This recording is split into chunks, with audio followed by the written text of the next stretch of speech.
Subang. Saya hormati para OPD yang pada saat hari ini bisa hadir bersama kami untuk beraudiensi, Pak.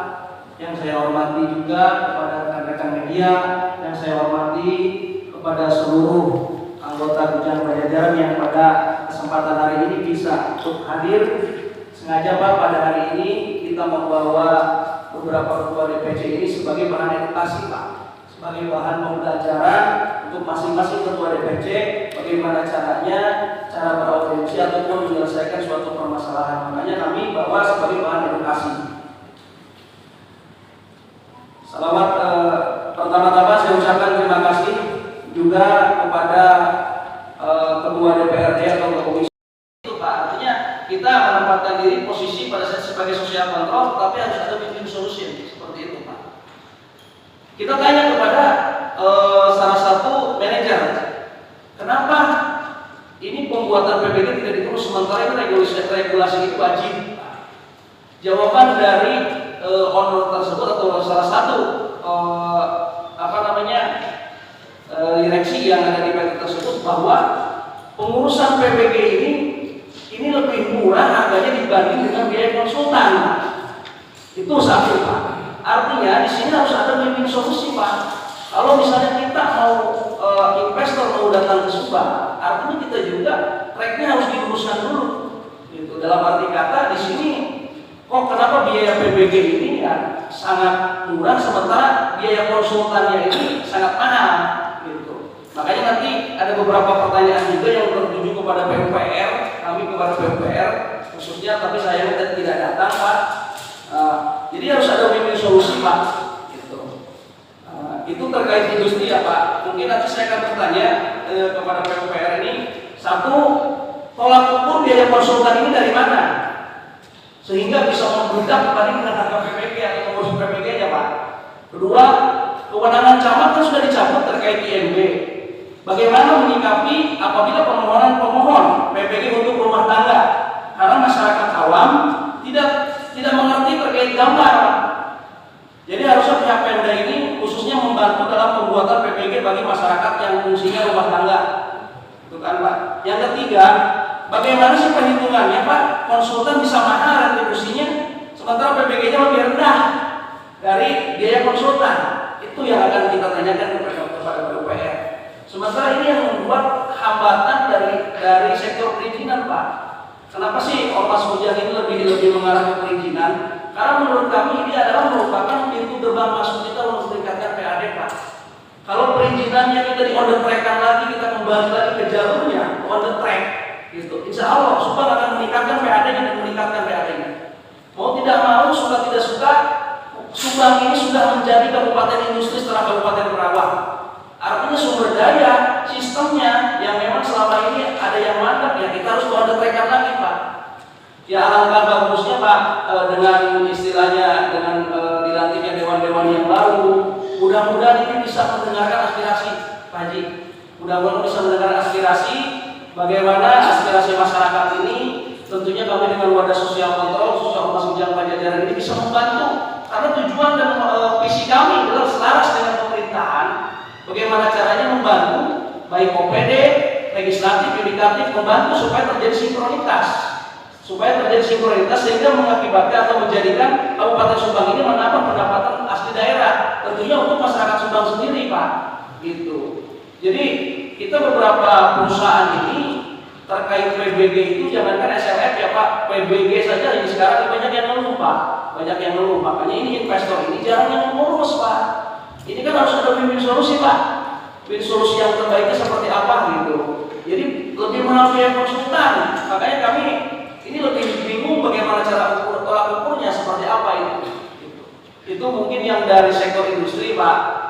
Karena kami juga tidak hanya istilahnya beraudiensi tentang permasalahan PBG saja, tapi kami juga mengecek ada gudang-gudang yang tidak ada tanda daftar gudang Pak. Dari utara Pamanukan sampai Binong banyak yang gudangnya tidak ada tanda daftarnya. Itu untuk dari BKUPP mungkin ya Pak ya. Jadi kami ini mencoba mendorong bersinergi, berselaras dengan OPD, dengan pemerintah. Ayo kita genjot lagi Pak yang memang perizinan-perizinannya kurang. yang perizinannya nol, gitu kan. Kita itu ada beberapa data ya dari Pamanukan, Gudang Sosro dan lain sebagainya. Kita cek, kita pernah itu nol, tidak ada Pak. Sementara kan TDG itu kan wajib. Gitu. Kita pernah waktu itu beraudiensi dengan DKUPP pernah.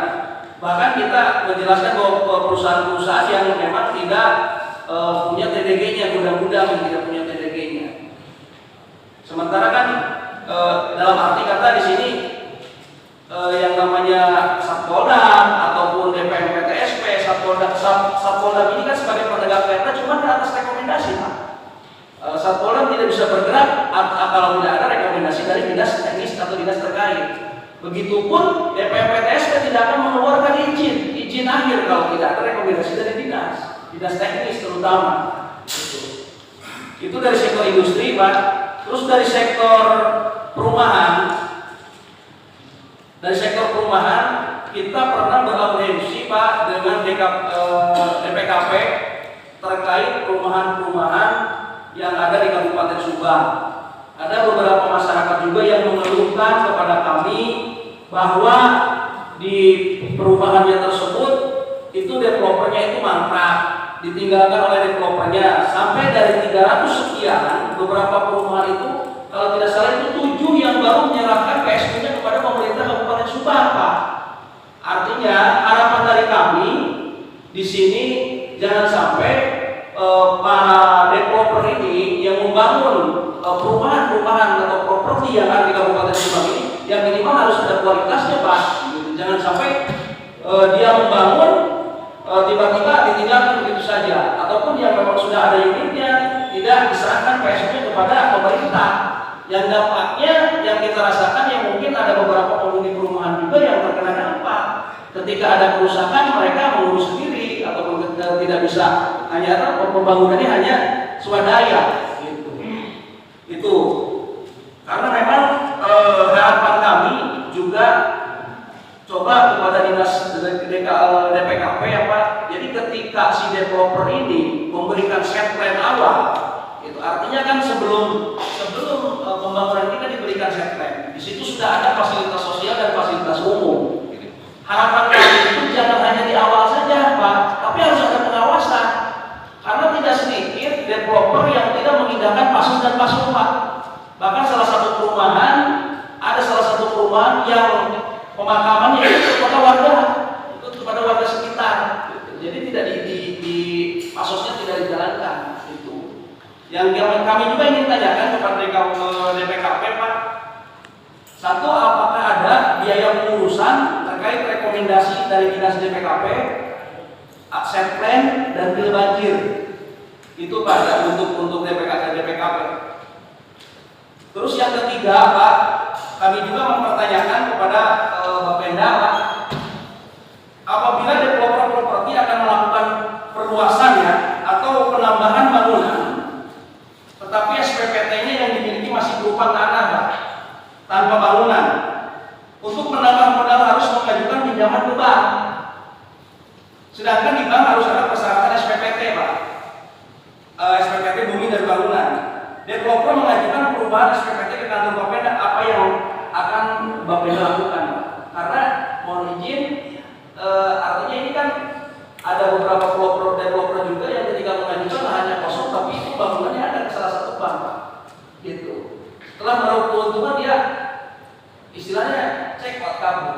Itu yang kita harus memang perbaiki sistemnya Pak.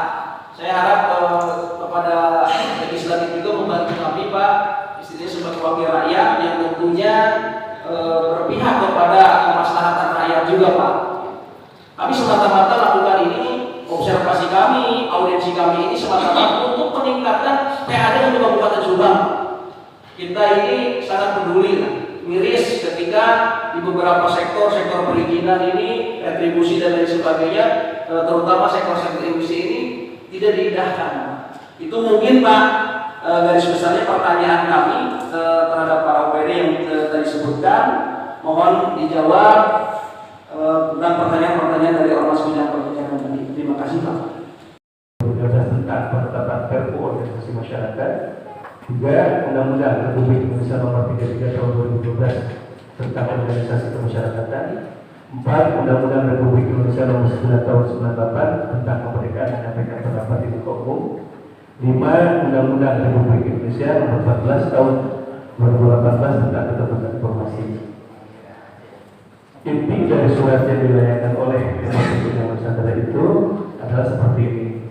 Berdasarkan temuan di lapangan terkait banyak para pelaku usaha di beberapa sektor usaha yang tidak mengindahkan perizinan, baik perizinan dari sektor industrial, perdagangan maupun sektor properti, sementara perizinan merupakan pintu masuk utama untuk menambah PAD. Yang sementara PAD di Kabupaten Subang dalam kurun waktu selalu defisit. Kami selaku masyarakat Subang merasa prihatin dan tergugah memberikan sumbangsi pemikiran membuat kami yang tergabung dalam wadah ormas Bidang Pajajaran Nusantara yang mempunyai fungsi sebagai sosial kontrol ingin beraudisi terkait masalah perizinan dalam sektor industri dan properti. Untuk itu kami ormas Bidang Pajajaran Nusantara ingin beraudisi dengan Ketua DPRD yang diwakili oleh saya, Pak. Peduli juga terhadap PAD Kabupaten Subang. Sebelumnya perlu disampaikan kami ini yang hadir di sini ini anggota DPRD terpilih baru pertama kali kan, bukan incumbent. Artinya masih banyak kejadian. Tapi luar biasa sekali apa yang tadi disampaikan ketika dari Ormas Pajajaran ini melakukan pengawasan sesuai dengan fungsinya, sehingga di lapangan banyak ditemukan temuan-temuan yang tadi disampaikan oleh Akan. Yang bisa saya simpulkan dari pertanyaan pertama, nanti biar saya sambungkan kemana, coba menjawabnya saya mana. Pertanyaan ini kan terkait banyaknya industri, terus temuan-temuan di lapangan, di mana PBG mereka itu malah lebih murah daripada konsultan. Di sini kan sudah ada dinas BPN, SP Pak, sama dinas yang lain. Kan perlu ditanyakan ketika yang saya tahu ketika sebuah industri bisa beroperasi, artinya mereka sudah memiliki. Tapi ketika ada temuan seperti ini, perlakuannya seperti apa? Kurang lebih kan seperti itu. Terus yang kedua, tadi disampaikan banyak ditemukan developer hanya menjual. Ketika selesai menjual, mereka tidak melakukan serah terima fasilitas umum, fasilitas sosial, mungkin kepada BKAD ya kali ya, sebagai badan untuk mengelola aset daerah. Karena yang saya tahu ketika ketika penumpang mau melakukan membuat perumahan, di situ ada ketentuan mereka harus sekian persen dari tanah yang akan digunakan itu untuk PSU, PASUS sama PASU. Itu mungkin nanti bisa dijawab Pak. Terus yang berikutnya banyak ditemukan di lapangan developer yang ketika akan membangun terkait SPPT yang disebutkan, rincinya tadi sudah dijelaskan, mungkin lengkapnya nanti bisa ditanyakan lagi. Itu bagaimana bisa seperti itu? Kurang lebih kan seperti itu. Sebelum ke para dinas, barangkali mau ada penguatan dari rekan-rekan, karena kami di DPRD salah satunya punya fungsi pengawasan juga Pak. Artinya ketika aduan dari bapak-bapak di lapangan terkait ini, itu nanti akan nyambung nih dengan fungsi pengawasan yang melekat di kami Pak.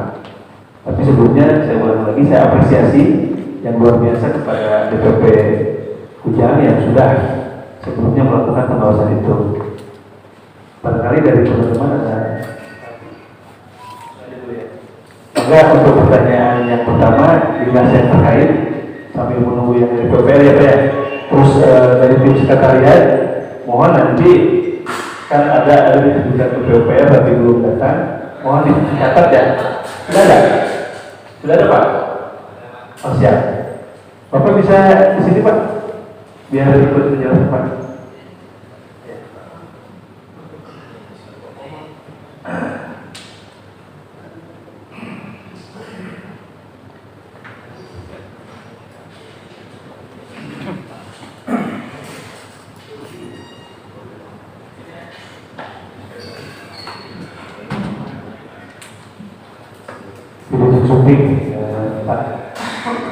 Mohon maaf, saya mau bertanya dulu sebelumnya Bapak yang ditanyakan dari sampaikan Bapak sudah datang, sudah menyimak? Sudah menyimak, sudah paham ya ada yang mana ya? Artinya Bapak sudah tahu pertanyaannya apa ya? Oke, terima kasih. Langsung saja kepada dinas terkait, waktu dan tempat dipersilakan untuk menjelaskan apa yang tadi ditanyakan oleh teman-teman kita dari Polres Pajajaran. Terima kasih. Bismillahirrahmanirrahim. Assalamualaikum warahmatullahi wabarakatuh. Pimpinan Bapak yang saya hormati, anggota DPRD di Komisi 2 yang saya sudah muliakan, dari DPP Ujang Nusantara, Pak Pajajaran, punya Pajajaran, mohon izin yang saya muliakan juga, terima kasih atensinya. Bapak sekalian dari perwakilan OPD dan juga saya muliakan. Baik, kemudian saya coba perkenalan diri. Saya Mas Suparto, Bapak sekalian, saya dari Dinas Tata Ruang. Kebetulan Pak Yadi, Kabid di Cipta Karya, hadir. Tentu saya mewakili dari dinas. Mohon izin pimpinan dan Bapak sekalian yang saya muliakan, tadi yang terkait dengan PBG, sebetulnya memang ada bidang di Cipta Karya, tapi tentu ini bagi informasi yang nanti juga saya sampaikan ke beliau. Nanti kalau misalkan ada komunikasi lanjutannya bisa ke bagian Cipta Karya dan Cipta Karya selanjutnya. Untuk yang bagian kami, Bapak sekalian, yang di Tata Ruang, sekarang itu kan perizinan semua sudah OSS, Bapak Ibu sekalian. OSS itu jadi perizinan online, dan kami di Tata Ruang sebetulnya ada dua perbedaan. Satu yang terkait dengan pelayanan UMK, usaha menengah dan kecil, usaha mikro, itu pelayanan OSS-nya terbitkan otomatis, Bapak sekalian. Jadi tidak ke kita, karena OSS itu sudah menerbitkan secara otomatis, dan itu kemudahan yang memang jadi perhatian khusus, karena itu dari undang-undang CK-nya begitu kita kerjanya, jadi sudah otomatis ke pemohon. Untuk yang kedua, bagi yang non UMK, posisi izin di Tata Ruang itu, kalau tadi disampaikan Pak Ketua, disampaikan ada izin prinsip ya. Jadi sekarang itu namanya PKKPR. PKKPR itu persetujuan kesesuaian kegiatan usaha ruang. Jadi sebetulnya berbeda substansi, tapi kalau tadi sampaikan itu izin lama ya, kalau sekarang PKKPR.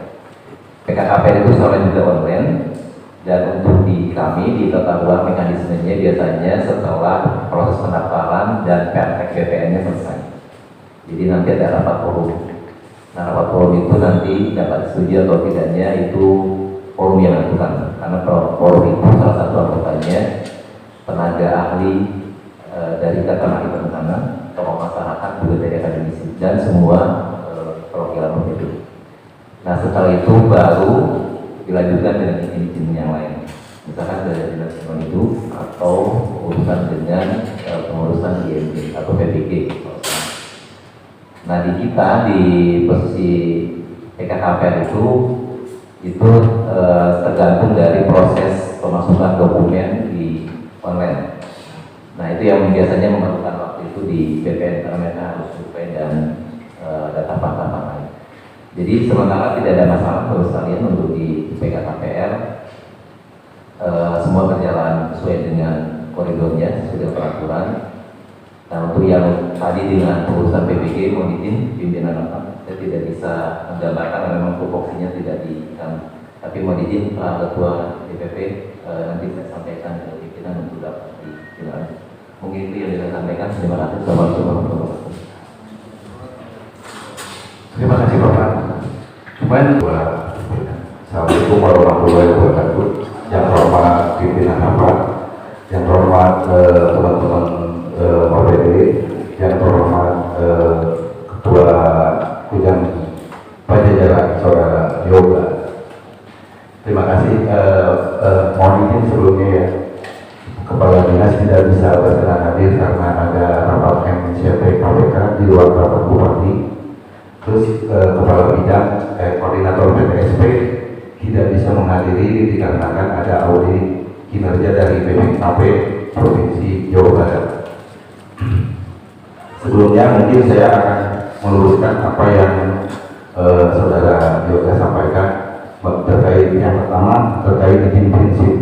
Izin prinsip itu sekarang sudah dihapus dikarenakan dengan adanya Undang-Undang Cipta Kerja itu melahirkan PP nomor 4 dan 5 terkait dengan perizinan berusaha.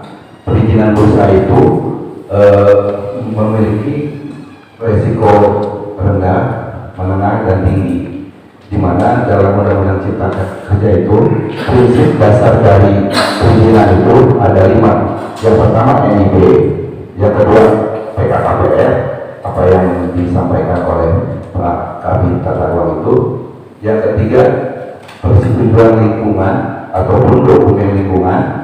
Yang keempat itu PBG, yang dulunya IMB menjadi perubahan nama atas dasar PP nomor 16 tahun 2021 terkait persetujuan bangunan gedung. Yang kelima izin operasional. Kebetulan DPMPTSP itu berdasarkan Permendagri 138 tahun 2017 bahwa PTSP perizinannya administrasi dihilir, hulunya mah di teman-teman dinas teknis seperti itu. Terkait dengan PBG, pencapaian target PAD yang diperoleh DPRPSP target 8 miliar sekarang sudah per bulan November sudah menjadi 9 miliar, jadi ada surplus. Untuk masalah konsultan itu ada di teman-teman PU, karena kokinya itu ada di PU, karena mereka memiliki sistem SIMBG yang ketua pimpinan itu melalui pendaftaran oleh, di mana para pelaku usaha itu harus memiliki sertifikat keahlian arsitek, terus apa namanya, yang memiliki standar yang dicantumkan di PP nomor 16 itu harus memiliki sertifikat keahlian. Jadi diwajibkan mungkin memiliki konsultan, karena di PBG itu kokinya di PU, makanannya di PTSP, jadi produk akhirnya itu PBG-nya di kita, saudara pimpinan. Jadi hal yang bisa menjawab hal itu mungkin teman-teman dari dinas bidang bangunan gitu. Mungkin dari saya cukup sekian. Assalamualaikum warahmatullahi wabarakatuh. Waalaikumsalam warahmatullahi wabarakatuh. Terima kasih atas penjabarannya, Kang. Artinya yang bisa saya baca bahwa permasalahan yang Anda sampaikan itu ada keterkaitan dengan dinas-dinas yang lain. Dan ketika konsultan menambah biaya yang lebih tinggi, mungkin biaya yang dimaksud itu biaya di luar biaya resmi sepertinya. Karena kalau sudah biaya resmi itu kan sudah ada tujuannya kan, tarifnya berapa, ini berapa. Terus sebagai informasi ketika terkait PAD, tadi sudah disampaikan dari perwakilan BPSP bahwa mereka untuk 2024 itu ada target PAD. Dan seperti yang tadi disampaikan, luar biasa sekali, bagus kan? Bahwa wajib target yang dibebankan kepada mereka sudah 8 miliar, sudah melebihi target. Artinya kan tugas mereka sudah dilakukan dengan maksimal. Lebih yang bisa saya baca seperti itu. Karena sebelumnya kami juga ada di Komisi 2, kami juga ada kemarin itu ada pembahasan pasus-pasusnya kepada pemerintah. Mungkin bisa ditambahkan biar nanti selesai, biar nanti bisa ada gambaran utuh rekan-rekan dari bidang pajajaran. Waktu dipersilakan. Assalamualaikum warahmatullahi wabarakatuh. Kami saya hormati Ketua Komisi 2 dari Mokili. Saya hormati rekan-rekan dari OPD. Saya hormati dari Ketua Bidang Pajajaran Nusantara, Pak Yoga.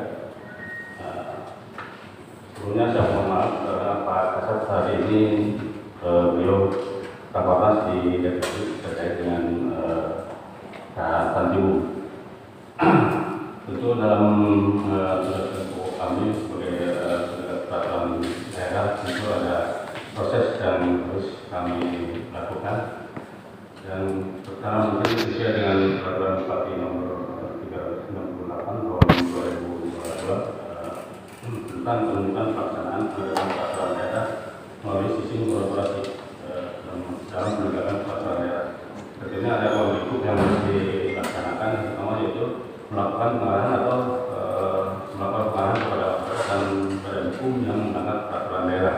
Tentunya itu apa yang disampaikan dari Pak Yoga bahwa Satpol kami itu sebagai eksekutor terakhir ketika ada laporan dari OPD terkait dan telah melakukan pengawasan. Selanjutnya OPD terkait dengan pengampu peraturan daerah melakukan pembinaan dan sosialisasi kepada masyarakat dan atau badan hukum. Setelah itu, ya harusnya mereka melaporkan ketika ada temuan-temuan di lapangan kepada kami, dan kami akan melakukan sesuai dengan SOP, melakukan teguran pertama, atau setelah itu kita melakukan ketika ada temuan di lapangan bahwa itu benar sesuai dengan pengaduan, kita waspada dulu dari sana. Setelah itu kami melakukan pemanggilan, membuat berita acara bahwa itu benar mereka tidak belum melakukan melakukan perizinan. Nah, kami setelah itu baru melakukan penutupan sementara terkait dengan perusahaan itu yang selanjutnya. Ketika itu masih di ini, ketika penutupan kita mereka belum melakukan perizinan, ya kami melakukan teguran bulan 1, 2, dan sampai ke 3. Dan itu kami diarahkan untuk kalau untuk PPG ya kami akan ke DPR. Selanjutnya, nah itulah apa yang disampaikan dari Bang Yoga, mereka ya beralasan seperti itu. Kalau kami memang misalnya kan mau berjuang, kalau bisa kamu dengan masyarakat, kalau memang bisa, makanya kita perlu tentunya peraturan berbasis kaitan dengan kolaborasi. Jadi kita penegakan itu harus bersama-sama. Karena ketika kita tutup mereka, tapi ketika kita bersama-sama dengan dinas terkait yang mungkin lebih tahu kaitan dengan perizinan seperti apa sih untuk prosesnya, nah, mungkin mereka akan mengikuti seperti itu. Barangkali itu pandangan kami.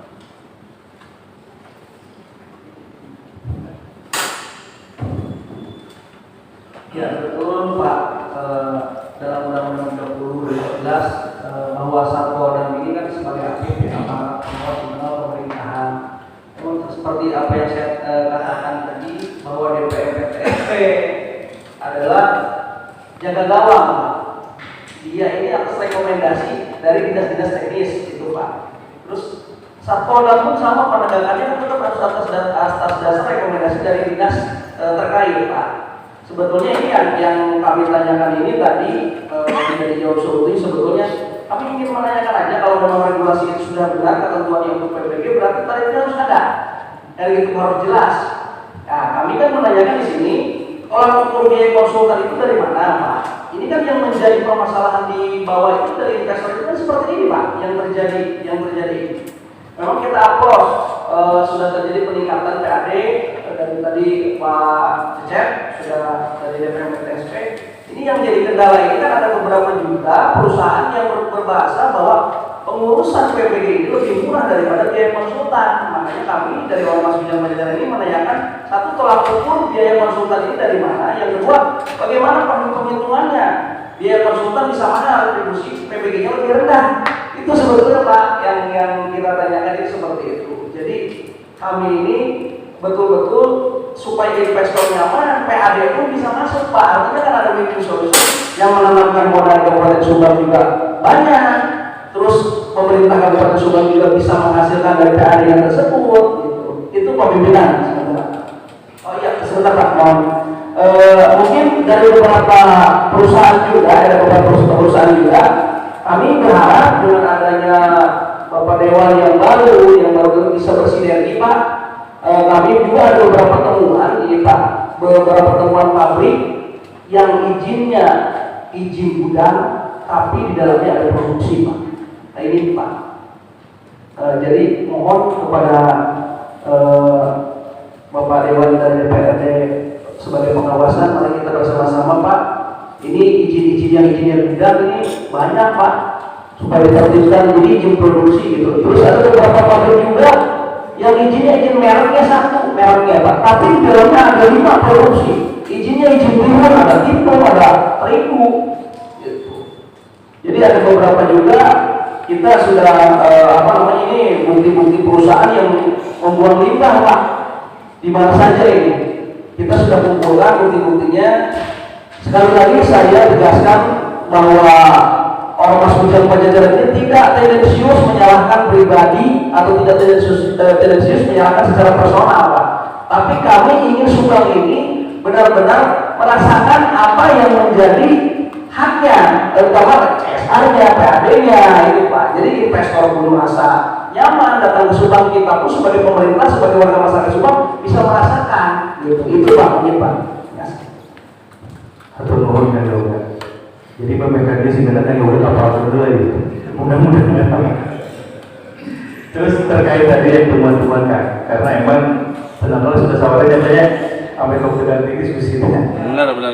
Kami di Komisi 2 kebetulan dari sektor perindustrian juga kan. Tadi udah ngobrol sama ketua menyampaikan bukti-bukti yang akan pegang. Kalau akan diinginkan, biar kami bisa ingat lanjut, karena sebagai ormas kontrol sosial, kami di sini di DPRD ada pertama fungsinya itu kan pembuatan data, terus yang kedua penganggaran, yang ketiga pengawasan. Artinya bahwa nanti bisa dilakukan monitoring ke lapangan yang dibutuhkan, bukan inspeksi mendadak lah, karena emang kewenangan berbeda. Terus tadi disampaikan juga oleh Pak Satpolda, ketika emang dirasa di suatu pabrik mereka ternyata melakukan kesalahan berkoordinasi dengan yang lain, memungkinkan kan juga ya Pak, SP1, 2, 3 atau sama sekali sementara ditangguhkan izin produksinya. Ini kan udah bentuk peringatan keras sekali, tapi dengan mempertimbangkan terkait apa? Ketika ada sebuah industri, di situ kan berarti ada karyawan. Mereka seorang karyawan memenuhi kebutuhan mereka, tapi tidak juga regulasi ini mereka sepelekan. Perlu seperti itu. Nah, terkait pertanyaan mendasar, kenapa tadi komponennya apa sih untuk menghitung biaya konsultan, komponennya apa untuk menghitung biaya ini, tadi disampaikan juga. Kebetulan itu menjadi PR. Nanti bisa ditindak lanjut. Bisa langsung ke pertanyaan berikutnya ya, atau dari dinas-dinas yang lain. Tadi dari Bapenda Dinas di KPP bisa menambahkan terkait pertanyaan yang pertama. Kami persilakan Pak. Silakan biar memperkuat. Atau mau lanjut menjawab pertanyaan yang kedua terkait tadi yang disampaikan banyaknya pengembang developer gitu kan yang belum menyerahkan pasos-pasonya Pak. Pasos-pasos juga berupa jalan, berupa mungkin di situ sarana olahraga, terus pemakaman. Silakan Pak, waktu dipersilakan. Atau mau dari Kak barangkali kami ya namanya. Atau dari Kang Angga ada yang mau langsung ditunjukin dinas ini kan mumpung ada pertanyaan, silakan saja kan langsung.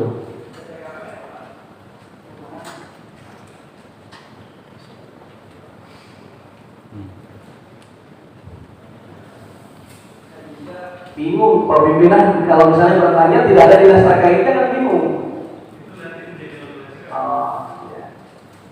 Ya kita satu itu artinya cobalah kalau developer yang ke Subang yang menanamkan modal di Subang ini, cobalah harus lebih kualitinya gitu Pak, kualitasnya, terus dari segi keuangannya pun jangan sampai membangun aja orang banyak yang beli setelah pemasaran dijual terbang gitu. Itu kan yang dirasakan sekarang Pak, perumahan-perumahan.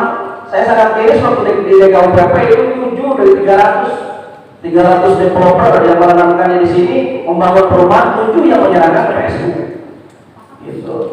Jadi sebetulnya kami ini banyak sih Pak bahasan, harapan kami sih tadi kepala dinas ya Pak yang hadir Pak. Jadi pimpinan izin harapan kami sih kepala dinasnya yang hadir supaya istilahnya bisa memberikan keputusan dan kebijakan terkait permasalahan ini, tidak ditunda. Tapi oke, tidak apa-apa, terima kasih lah. Saya harapkan juga mudah-mudahan audiensi ini bisa nanti kita berlanjut Pak, karena banyak temuan Pak.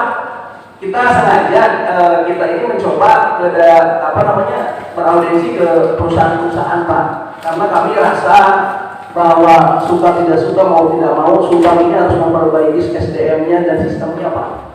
Ini kalau misalnya kita tidak perbaiki, kita tidak kembalikan kepada on the track, yakin kita akan dimanfaatkan oleh investor-investor Pak.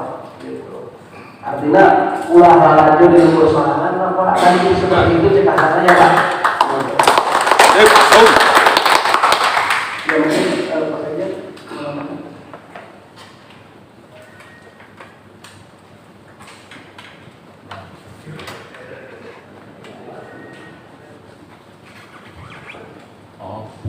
Baik, terima kasih. Mohon izin dengan Bapak, karena keterbatasan waktu mungkin agak disingkat pertanyaannya seperti itu. Ya, tadi maksud tujuan kami ke sini adalah tiada lain bahwa kita sebagai warga Subang juga peduli Pak, yang melalui wadah lembaga ormas Bujang Pajajaran ini sangat peduli tentang bagaimana kemajuan Subang ini. Karena apa dasarnya? Ketika kita di Kabupaten Subang, siapa lagi yang akan memajukan Subang selain kita sebagai warganya? Seperti itu. Hanya saja mungkin di antara kita berbeda lembaga atau berbeda pekerjaan seperti itu. Nah, terkait hal itu Pak, yang kami tanyakan, yang pertama, untuk mendongkrak PAD di Kabupaten Subang tentunya, siapakah instansi yang berwenang untuk monitoring, mengontrol dan mengawasi tentang perizinan-perizinan yang ada di Kabupaten Subang, baik dari sektor industri maupun sektor-sektor lainnya Pak. Dan apakah mereka sudah melaksanakan monitoring rutin perizinan yang sudah diterbitkan oleh dinas terkait atau belum? Apakah sudah sesuai kenyataan di lapangan dengan